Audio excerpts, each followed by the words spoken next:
ದ್ವೈಮಾತುರ ಅನ್ನೋ ಶಬ್ದಕ್ಕೆ ಈ ಪುರಾಣ ನಾಮ ಚೂಡಾಮಣಿಯಲ್ಲಿ ಹೀಗೆ ಅರ್ಥವನ್ನು ವಿವರಿಸಿದ್ದಾರೆ. ವಸ್ತುತಃ ದ್ವೈಮಾತುರ ಅಂತ ತೆಗೆದು ನೋಡಿದ್ರೆ ಅಲ್ಲಿ ಈ ಶಬ್ದದ ಅರ್ಥ ವಿವರಣೆ ಕಾಣಿಸೋದಿಲ್ಲ. ಆದರೆ ಗಜಾನನ ಅನ್ನುವ ಶಬ್ದದ ಅರ್ಥ ವಿವರದ ಜೊತೆಗೆ ಅಲ್ಲಿದೆ. ಪಾರ್ವತಿಯೊಮ್ಮೆ ತನ್ನ ಮೈಗೆ ಅಂಗರಾಗವನ್ನ ಅಲಂಕಾರವನ್ನ ಬಡಿದುಕೊಳ್ಳುವಾಗ ನೆಲದ ಮೇಲೆ ಬಿದ್ದ ಅಂಗರಾಗವನ್ನೆಲ್ಲ ಒಟ್ಟು ಕೂಡಿಸಿ ಒಂದು ಪುರುಷಾಕಾರದ ಗೊಂಬೆಯನ್ನ ನಿರ್ಮಿಸಿದಳು ಅಂತ ಕೇಳಿ ಬರ್ತದೆ. ನಾವಿದನ್ನು ಗಮನಿಸಬೇಕು. ಬೇರೆ ಕಡೆ ಮಣ್ಣಿನಿಂದ ಅವಳು ಅದನ್ನು ಮಾಡಿದ್ಲು ಅಂತ ಕೇಳಿ ಬರ್ತದೆ. ಇಲ್ಲಿ ನಾವು ಕೇಳುವುದು ಅಂಗರಾಗ, ಮೈಗೆ ಹಚ್ಚಿಕೊಳ್ಳುವಂತಹ ಸುಗಂಧ ದ್ರವ್ಯಗಳು ಇತ್ಯಾದಿಗಳು. ಅದೇನು ಕೆಳಗೆ ಅವಶಿಷ್ಟವಾಗಿ ಬಿದ್ದಿತ್ತು ಅದರ ಮೂಲಕ ಆಕೆ ಒಂದು ಪುರುಷಾಕಾರವನ್ನ ನಿರ್ಮಿಸಿದಳು. ಆನೆಯ ಹಾಗಿತ್ತದು. ಅದನ್ನು ಗಂಗೆಯಲ್ಲಿ ಬಿಟ್ಟಳು. ಗಂಗೆ ಅದನ್ನು ಪುತ್ರ ವಾತ್ಸಲ್ಯದಿಂದ ಮಗು ಅಂತ ಕರೆದಳು. ಪಾರ್ವತಿಯು ಕೂಡ ಅದನ್ನು ಮಗು ಅಂತವೇ ಕರೆದಳು. ಆ ಕಾರಣದಿಂದ ಜೀವಕಳೆಯನ್ನು ಪಡೆದಂತಹ ವ್ಯಕ್ತಿ ದ್ವೈಮಾತುರನಾದ. ಮುಂದೆ ಅವನಿಗೆ ವಿನಾಯಕ ಅಂತ ಹೆಸರಿಟ್ಟು ಗಣಾಧಿಪತಿತ್ವವನ್ನು ಕೊಟ್ಟರು. ಅದನ್ನು ಗಣಪತಿಯೂ ಆದ ಅಂತ ಮತ್ಸ್ಯ ಪುರಾಣದಲ್ಲಿ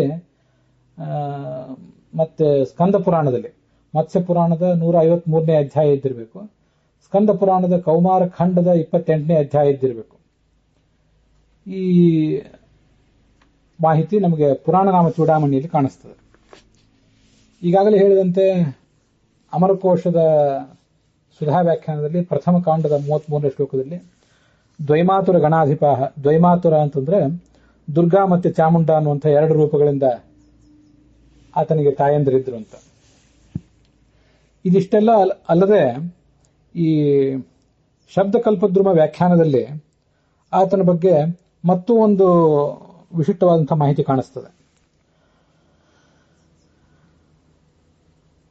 ಅಸ್ಯ ದ್ವಿಮಾತ್ರಕತ್ವ ಕಥಾ ಸ್ಕಂದ ಪುರಾಣೆ ಗಣೇಶ ಖಂಡೇ ಉಕ್ತಾ ಯಥಾ. ಈ ಗಣೇಶ ಹೇಗೆ ಎರಡು ತಾಯಂದಿರುಳ್ಳವನಾಗಿದ್ದ ಅನ್ನುವ ಸಂಗತಿ ಸ್ಕಂದ ಪುರಾಣದ ಗಣೇಶ ಖಂಡದಲ್ಲಿ ಹೇಳಲ್ಪಟ್ಟಿದಂತೆ. ತ್ರೈಲೋಕ್ಯ ರಕ್ಷಣಾರ್ಥಾಯ ವಿಘ್ನಸ್ಯಾಸ್ಯ ಪ್ರಶಾಂತಯೇ, ಮೂರು ಲೋಕದ ರಕ್ಷಣೆಗಾಗಿ, ವಿಘ್ನದ ಪರಿಹಾರಕ್ಕಾಗಿ ಅವನು ಹುಟ್ಟಿದ. ಇತ್ಯುಕ್ತ ಹೀಗೆ ಹೇಳಿ ಪುಷ್ಪಕಾಗರ್ಭಂ ಪ್ರವಿವೇಶ ತದೈವ ಸಹ. ಆ ದೇವತೆ ಪುಷ್ಪಕ ಅನ್ನುವ ಗರ್ಭವನ್ನು ಪ್ರವೇಶಿಸಿದ. 9ನೇ ತಿಂಗಳು ಬಂತು. ಪ್ರಾಸೂತ ಪುಷ್ಪಕಾ ಶಿಶುಂ, ಅವಳು ಹೆತ್ತಳು. ಚತುರ್ಬಾಹುಂ ಇಭಾಸ್ಯಂಚ, 4 ಬಾಹುಗಳಿದ್ದವು. ಇಭಾಸ್ಯನಾಗಿದ್ದವನು, ಆನೆಯ ಮುಖ ಇತ್ತವನಿಗೆ. ದಂತವಿತ್ತು. ದಂತುರಂ ಸುಂದರೇಕ್ಷಣಂ, 4 ಆಯುಧಗಳನ್ನು ಹಿಡಿದಿದ್ದ.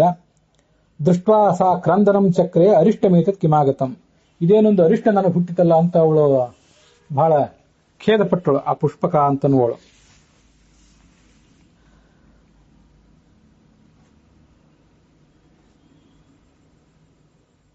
ಅವಳ ಆಕ್ರಂದವನ್ನ ಕೇಳಿ ವರೇಣ್ಯ ಅಂತನ್ನುವನು ಗಣ ಸಮೇತನಾಗಿ ಅಲ್ಲಿಗೆ ಬಂದ.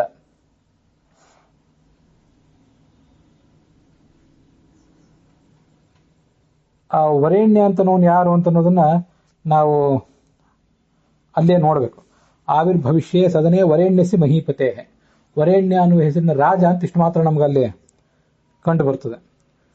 ಆ ವರೇಣ್ಯ ರಾಜನ ಪತ್ನಿ ಅವಳು ಪುಷ್ಪಕ ಅಂತನ್ನುವಳು, ಅವಳು ಗರ್ಭದಲ್ಲಿ ಹುಟ್ಟಿದ ಆ ದೇವತೆ.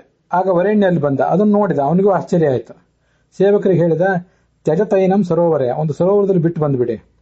ಅವರು ಆ ಪಾರ್ಶ್ವ ಅನ್ನುವ ಒಬ್ಬ ಮುನಿಯ ಆಶ್ರಮದ ಸರೋವರದಲ್ಲಿ ಆ ಮಗುವನ್ನ ಬಿಟ್ಟು ಬಂದುಬಿಟ್ರು ಅಂತ ಕೇಳಿ ಬರ್ತದೆ. ಅಪರೇಸ್ಮಿನ್ ದಿನೇ ಪಾರ್ಶ್ವಮುನಿ ಸ್ನಾನಾಯಚ ಆಗತಃ, ಮಾರನೇ ದಿವಸ ಪಾರ್ಶ್ವಮುನಿ ಅಲ್ಲಿಗೆ ಬಂದ. ಆ ಅದ್ಭುತ ನೋಟವುಳ್ಳಂತಹ ಬಾಲಕನನ್ನ ಅವನು ಗಮನಿಸಿದ, ಆಶ್ಚರ್ಯಪಟ್ಟ, ಭಯವೂ ಆಯಿತು. ಭಯಭೀತಸ್ತಥಾ ಅಭವತ್. ಆಶ್ರಮೇ ಕೇನಮೇ ತ್ಯಕ್ತಂ ಅರಿಷ್ಟ ಸುಖದಾಯಿನೀಂ, ಈ ಇಂಥ ವಿಚಿತ್ರವಾದ ಮಗುವನ್ನು ಯಾರು ಬಿಟ್ಟಿದ್ದಾರೆ? ನನ್ನ ತಪಸ್ಸಿಗೆ ಫಲ ಕೊಡ್ಲಿಕ್ಕಾಗಿ ಮತ್ತೆ ಜಗತ್ತನ್ನು ಕಾಪಾಡಲಿಕ್ಕಾಗಿ ಭಗವಂತನೇ ಇಲ್ಲಿ ಏನಾದ್ರು ಬಂದಿದ್ದಾನೋ? ಕೇನ ತ್ಯಕ್ತೋ ಅಯಂ ಈದೃಶೋ ಬಹಿಹಿ ನೀತ್ವಾ ಸ್ವಮಾಶ್ರಮಂ ಚೈನಂ ಪಾಲಯಿಷ್ಯೆ ಪ್ರಯತ್ನತಃ, ಇವನನ್ನ ನನ್ನ ಆಶ್ರಮಕ್ಕೆ ಕರ್ಕೊಂಡು ಹೋಗಿ ಪಾಲಿಸ್ತೇನೆ ಅಂತ ಅವನು ಹೇಳಿದ. ಆ ಬಾಲಕನನ್ನು ಕರ್ಕೊಂಡ. ಮುನಿಯ ಪತ್ನಿ ದೀಪವತ್ಸಲ ಅಂತ ಅವಳಿಗೆ ಹೆಸರು, ದದರ್ಶ ದೀಪವತ್ಸಲ. ಅವಳು ಗಂಡನಿಗೆ ಹೇಳಿದ್ಲು, ಇದೇನೋ ಒಂದು ವಿಶಿಷ್ಟವಾದ ಮಗುವನ್ನು ಕರ್ಕೊಂಡ್ ಬಂದಿದ್ದೀರಲ್ಲ, ಇದಮೇವ ಶ್ರೇಯಃ ಸ್ಥಾನಂ ಇದಮೇವ ತಪಫಲಂ. ನಾವು ಮಾಡಿದ ತಪಸ್ಸಿನ ಫಲವೆಲ್ಲವೂ ಕೂಡ ಇಲ್ಲೇ ಸನ್ನಿಹಿತ ಆಗಿರುವಂತೆ ಕಾಣಿಸ್ತದೆ. ಇದಮೇವ ಪರಂ ಬ್ರಹ್ಮ ಯೋಗಿಧ್ಯೇಯಂ ಸನಾತನಂ. ಇದಮೇವ ಪರಂ ತೇಜ ಆದಿತ್ಯ ಯದಧಿಷ್ಠಿತಂ. ಇದಮೇವ ಹಿ ವೇದಾಂತಾಃ ನೇತಿ ನೇತಿ ಪ್ರಚಕ್ಷತೆ. ನೇತಿ ನೇತ್ಯಾದೇಶ ಅಂತ ಬೃಹದಾರಣ್ಯಕ ಉಪನಿಷತ್ನಲ್ಲಿ ನೇತಿ ನೇತಿ ಅಂತ ಈ ಜಗತ್ತೆಲ್ಲದಕ್ಕಿಂತಲೂ ಮೂರ್ತವಾದ ಜಗತ್ತು ಅಮೂರ್ತವಾದ ಜಗತ್ತೆಲ್ಲದಕ್ಕಿಂತಲೂ ಭಿನ್ನ ಅಂತ ಏನು ವರ್ಣಿಸಲ್ಪಟ್ಟಿದ್ದಾನೆ ಇವನೇ ಆಗಿದ್ದಾನೆ ಅಂತ.